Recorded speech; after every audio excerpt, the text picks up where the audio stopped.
What I'd like to do in this video is go through the process of elaborating a progression. To some degree, we've done this a bit, but I imagine for some of you there's still a question of essentially how do we use this compendium of harmonic progressions. And what I want to do is move from an extremely simple progression, which we see right here, into something that's much more elaborate. And we'll piece this together using a whole series of what results in insertions, to the point that we get something very elaborate that is essentially derived from this. Let's first do some Roman numeral analysis, although this harmonic progression is extremely easy, so maybe, or at this point for many of you it would be extremely easy because it's so familiar. 1, 4, 5, 1. A fairly boring and familiar progression, and we've already seen ways in which we can include substitution and elaboration with this. And let's sort of do that step by step. I mean, if I look at this very simple harmonic progression, I think back on, what are the kinds of substitutions that are possible? What are the kinds of insertions that are possible? Now, what I'm going to do here is not the only thing you can do. So, for instance, I won't really use any substitution or diatonic substitution, but it is, of course, a possibility. Well, the first thing I notice, for instance, if I'm looking through this thing, is I notice that, well, we could use maybe an inversion. So I'm going to do this in stages.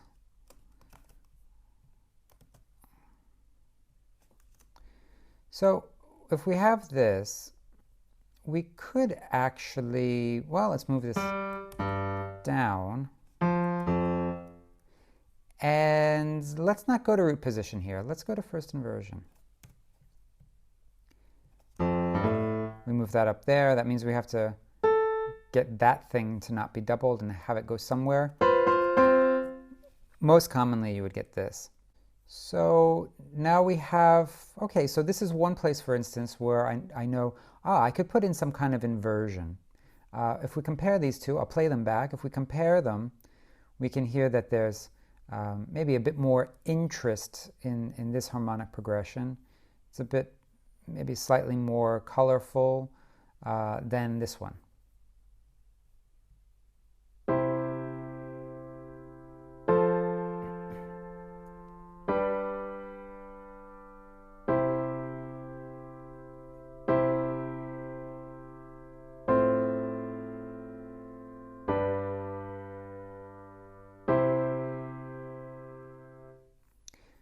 Good. Well, what else could we do here? Well, I know that with 4, 6, it goes to 5, but I also know that there was this kind of passing progression that was possible, going from 4, 6 through the 1, 6, 4 as a passing 6, 4 to the 4 chord, and of course 4 goes to 5. So what if I use that? I mean, this is, again, so far we're not using any knowledge much beyond what we learned in the second week of class. I didn't want to do that. So we've got this. I want to insert 2 chords in place here. So the bass is going to move from this A through a G to the F. Harmonic progression will be 1, 6, 4. Going to 4. So let's voice lead this. What probably makes the most sense is if actually we take this and just go back to where we were here. And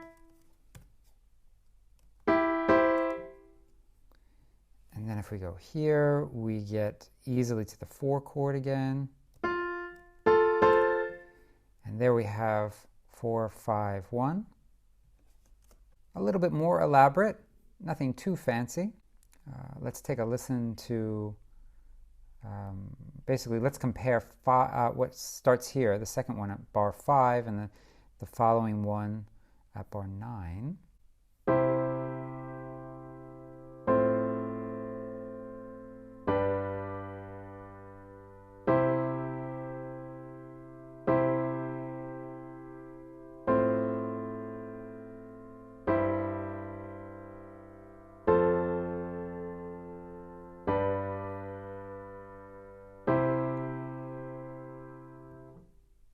We know that with the 5 chord, since this is a 5-to-1 progression, and most likely this would be some kind of perfect authentic cadence in a piece, if we were to elaborate this and put it into a piece, we know that we can insert a cadential 6/4 in front of this. So let me do that here. It's just fairly easy to do. So here, instead of 5, we get 1/6/4.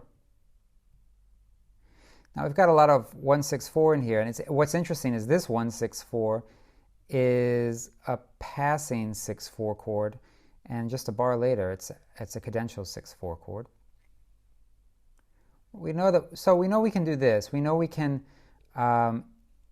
insert a cadential 6/4 chord, the 1/6/4 chord, before the 5 if this 5 chord is preceding a cadence, or is part of a cadence.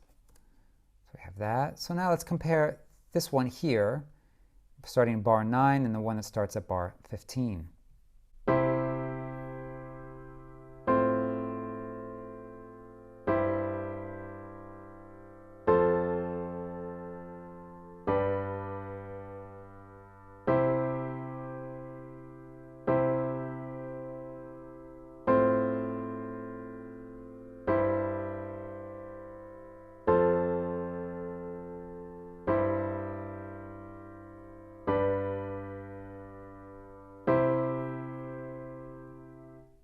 Let's add in now to this progression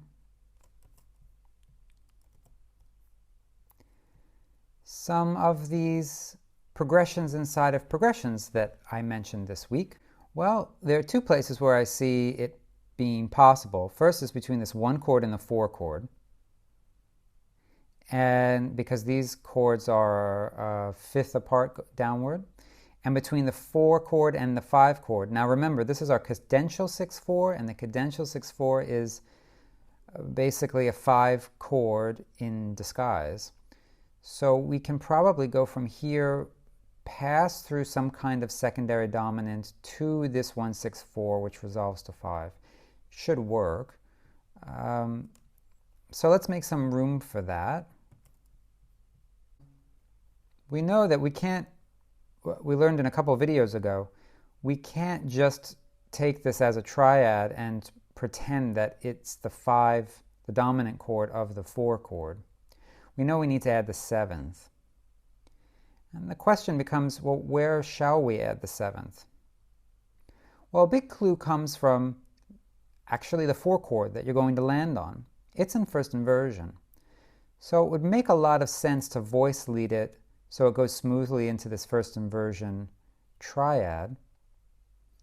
And we know, we learned also in the second week, that the dominant 7th chord has 3 inversions, and the 3rd inversion has the 7th of the chord in the bass. And that was what we called the 5/4/2.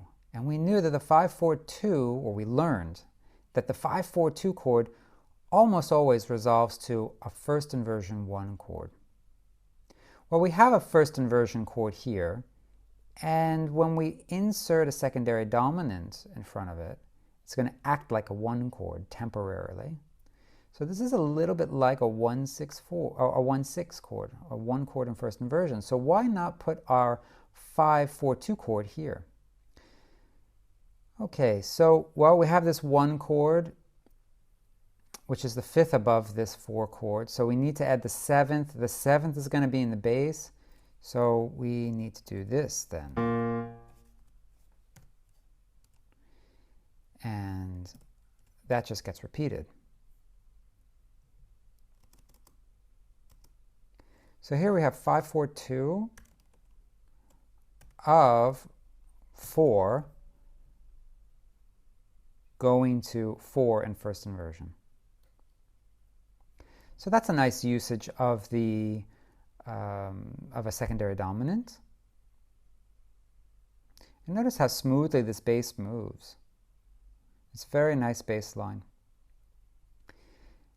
Now we want to also have this kind of smooth bass line here, and we want it to we want to add a little chromaticism in movement. We're not moving by tone, we're moving by semitone. And we know that the fifth above the 5 chord is a 2 chord. So we want some kind of D chord. We know it needs to be major. We probably want to add the 7th. Probably makes sense. And when we look at it, I'll just throw it up here real quick so we can kind of look at it. This is our 2 chord. Obviously it's minor. So we're going to have to do this. Probably makes sense to add the 7th. And I see that this F sharp actually is the semitone between this F and this G. So I want to put this chord then in first inversion when I do voice it. So first step then is to put that in the bass. Erase that. And then look around here. Well, we've got a third. We've got then, well, the wrong third. 5th and 7th. It would be nice to have a root, wouldn't it? So we could do this. So that we get our root and our third, our 5th and our 7th. Here we see we keep the common tones. We move this one by the smallest interval possible. Really the smallest interval possible is up to the you might say the smallest interval possible is up to the F sharp, but that would give us parallel octaves, so it's not an option. And we'd also be doubling the leading tone, so to speak, because now this is the leading tone in the key of G, which is what we're pretending we're in for this brief moment. So for a number of reasons, you really want to avoid making this note into an F sharp. So it's going to give us the root. So the smallest interval it really can go to get us a good voicing would be to this D. And this guy moves by step to give it this nice chromatic line. And we put this in as 5, 6, 5, right? Because it's a first inversion 7th chord of, and what are we going to? Well, you might say of 1, 6, 4? No, of 5. It's 5, 6, 5 of 5, because that's where we're really going to.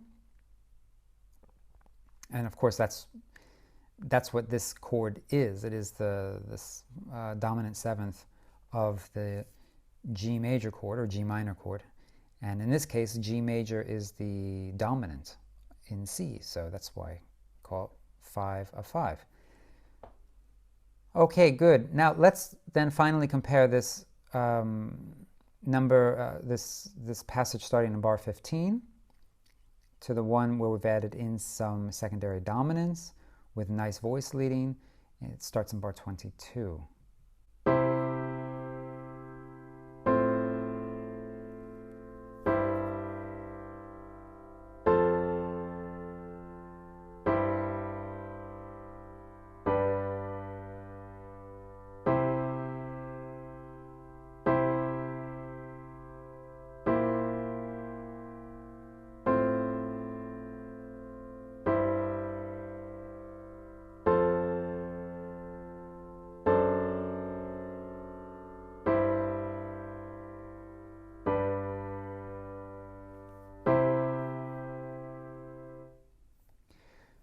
So I hope that helps you understand better how you can use this compendium of progressions and the new bits of knowledge that we've gained over the various weeks, really starting in week 2 where we start dealing with inversions, then through diatonic substitutions, chromatic substitutions. So we know that we've got a whole repertoire of strategies, and it's not just harmonic progressions that are sitting around waiting to be used. There is a kind of logic to using them. You look for these opportunities to include diatonic substitution, chromatic substitution, inversion, and these kinds of common inversion passages like this one that we slipped in. You look for the opportunity to slip in the cadential 6/4 chord, for instance. And once you start doing that, you end up with fairly elaborate progressions which are also stylistically accurate.